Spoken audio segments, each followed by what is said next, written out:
Mga kapuso, magandang umaga. Nandito tayo ngayon sa Jose Pepito Montilla Garcia Senior National High School sa bayan ng Moises Padilla sa Negros Occidental. Sa mga oras na ito mga kapuso, naghahanda na ang mga guro pati na ang mga kapulisan sa pagbisita ni Presidente Ferdinand Bongbong Marcos Jr. ngayong umaga.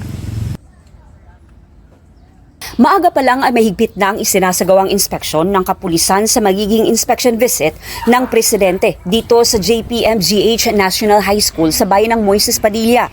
Dito ang unang destinasyon ng Presidente Marcos Jr. sa kanyang pagbisita sa mga lugar sa Negros Occidental na nasalanta ng bagyo. Ito na ngayon ang sitwasyon ng paaralan. Sira ang ilan sa mga classrooms matapos pasukin ng baha dahil sa Bagyo Tino, mahigit 1 linggo na ang nakakalipas. Wala ring may naisalbang gamit ang mga guro, kaya hiling ng mga ito sa Presidente na tulungan sila, lalo na mahigit 1,200 na learners ng paaralan ang apektado ngayon ang pag-aaral.